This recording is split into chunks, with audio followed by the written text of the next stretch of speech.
मेरा नाम पूजा बंसल है। मैं भिवानी परिवार मैत्री संघ में पर्यावरण समिति को देखती हूँ। वहाँ पे जितना भी कार्यभार है वो मैं संभाल रही हूँ अभी उसके अंदर हमने सबसे पहले जो काम शुरू किया है वो मूर्तियों का शुरू किया है। जो हमारे हिंदू समाज की जो देवी देवता हैं, जिनके आगे हम रोज़ हाथ फैला के उनकी पूजा करते हैं, जो हमसे मांगते हैं, उनको हम लोग खंडित होने के बाद पेड़ों के नीचे या पीपल के नीचे कहीं पर भी हम हिंदू समाज के लोग जो हैं वो छोड़ आते हैं। तो हमने ये मुहिम चालू करी है जिसके अंतर्गत हम दिल्ली के अंदर जितनी भी खंडित मूर्तियां हैं वो हम एकत्रित करते हैं, और जब एक टेम्पो जितना माल हो जाता है तब हम उसको जींद के पास एक गांव है वहाँ पर हम उन्हें भेजते हैं। एक पंडित जी वहाँ पर पूर्णिमा के दिन उनका विधि पूर्वक उनका निस्तारण करते हैं। तो यही मुहिम अब हमने सोचा है कि भिवानी में भी चलाएंगे, और संजय परमार जी जो गोरक्षक हैं उन्होंने ये मुहिम का जिम्मा लिया है। और भिवानी और आसपास के जितने भी गांव हैं सबसे हम मूर्तियां कलेक्ट करेंगे और वहाँ की सारी मूर्तियों को यहाँ पे लाकर और हम उनका सेम जो जुलाना में जिस तरीके से निस्तारण होता है वैसे ही हम कोशिश करेंगे कि यहाँ पर विधि पूर्वक उसी तरीके से निस्तारण करें।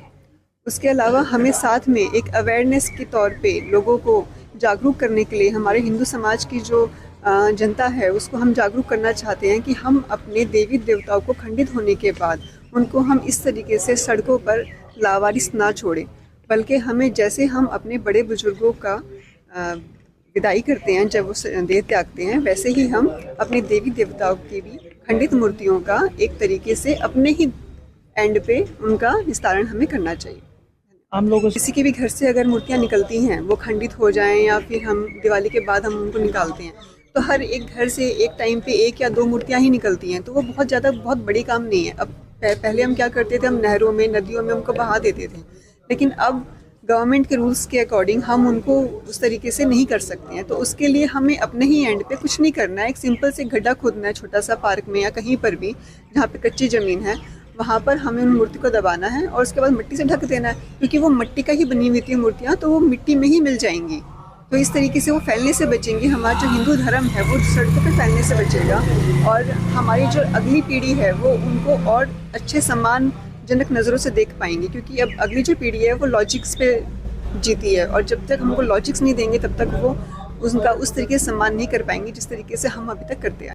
अपनी कविता की 2 लाइनें याद आ गई। सच में मंदिर है प्रिय, मान भले ना मान, गौ माता के रूप में हैं 33 भगवान। तो ये जो गौ माता है ये सनातन का चलता फिरता मंदिर है। मंदिर जा पाओ ना जा पाओ, गौ के दर्शन हो गए तो मंदिर के दर्शन हो गए, आप ये मानिए।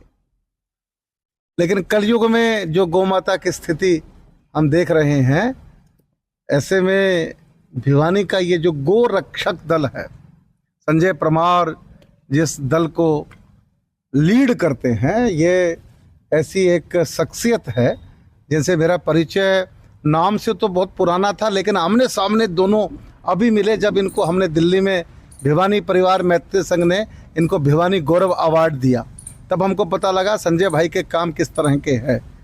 और आज ये गौशाला देख के, ये गौशाला कहूँ, इसको मंदिर कहूँ या मेरी गौ माता का अस्पताल कहूँ, मुझे समझ नहीं आ रहा है।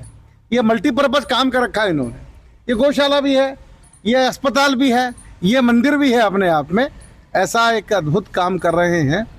और मुझे जो जानकारी मिली है कि 10 मिनट के अंदर जहाँ पर भी इस तरह की कोई दुर्घटना होती है, गौ माता के साथ में कोई एक्सीडेंट होता है या कोई इस तरह का लगता है कि जो गोकशी करने वाले लोग उनको ले जा रहे हैं, तो हमारा ये गौ सेवक दल वहाँ पहुँच जाता है। और आज तो अच्छी बात यह है कि इस गौशाला में आज एक और अच्छा काम शुरू हुआ है। भिवानी परिवार मैत्री संघ ने दिल्ली में मुहिम चलाई थी। हम सनातन धर्म के लोग अपनी मूर्तियों को सड़कों पर छोड़ देते हैं, पीपल के पेड़ के नीचे छोड़ आते हैं, तो उन मूर्तियों को इकट्ठा करके और उन मूर्तियों को हम जींद के पास एक आश्रम है वहाँ छोड़ कर आते हैं।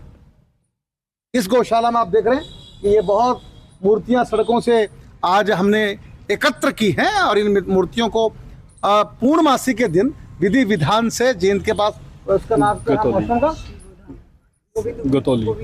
गोविंद धाम गतोली जींद के पास है, वहां पर हम भेज देंगे। पूर्णमासी को इन मूर्तियों का विसर्जन होगा बड़े तरीके के साथ।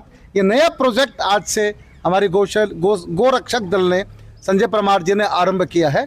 और अब हम ये धीरे धीरे शहर में मूर्तियों को इकट्ठा करते रहेंगे। और भिवानी परिवार मैत्री संघ का प्रधान होने के नाते से मैं गो रक्षक दल को ये कहना चाहता हूँ कि दिल्ली में हम आपके गोरक्षक दल के साथी बैठे हैं। आप हमको कोई भी बात के लिए कभी भी याद करोगे, भिवानी परिवार मैत्री संघ तन मन धन तीनों से आपके साथ है। बहुत बहुत धन्यवाद।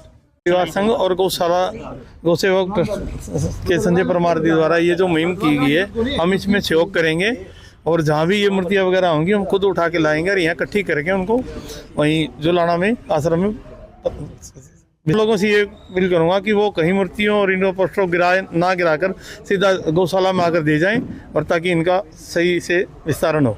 भिवानी परिवार मैत्री संघ दिल्ली के अंदर एक बहुत ही बढ़िया अभियान चला रखा है, जिसमें खंडित देव प्रतिमाओं को वो निस्तारण और विसर्जन का कार्यक्रम करते हैं। हम वहाँ पे मीटिंग में गए थे तो हमें पता लगा, तो हम बड़े प्रभावित हुए इससे। हमने कहा अभी भिवानी में हम प्रोग्राम करेंगे।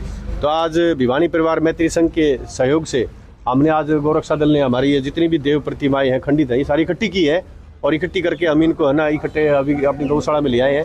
और जल्दी ही जैसा भी हमारे राजेश चेतन जी हमारे प्रधान जी हैं, जैसा हमारे को आदेश करेंगे वैसा हम इनको विसर्जन और निस्तारण का कार्य करेंगे। भिवानी की जनता से किस तरह से अपील करना चाहेंगे कि वो अपनी खंडित मूर्ति को कहाँ रखे या किस तरह से संपर्क करे, अगर बात करें? देखिए, ये जो प्रतिमाएं हैं ये अभी खंडित हैं, लेकिन कभी हमारी माथे पे लगा करती थी, आज ये धूल फाँक रही हैं। देखिए, ऐसा ना करें।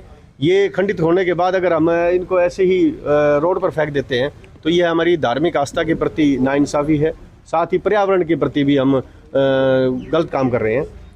नहर पहले वो नहर 24 घंटे चला करती, वो बहा करती, तब वो कोई उसमें विसर्जन का कार्यक्रम होता है। अब नहर में पानी है ही नहीं, हम उसमें डाल के अपनी धर्म को इतिश्री करके चले जाते हैं, ये गलत है। तो हम अपील करेंगे जनता से, आप हमारे का हेल्पलाइन नंबर है हमारा, भिवानी परिवार मैत्री संघ का सदस्य होने के नाते मैं आपको अपना हेल्पलाइन नंबर दे रहा हूँ। आप हमारे को सूचना दें, हम आपके घर से भी उठाएंगे, आपको अगर कहीं दिखती है तो वहाँ से भी उठाएंगे और उसको उन खंडित मूर्तियों को हम ऐसे धूल फाँकने नहीं देंगे।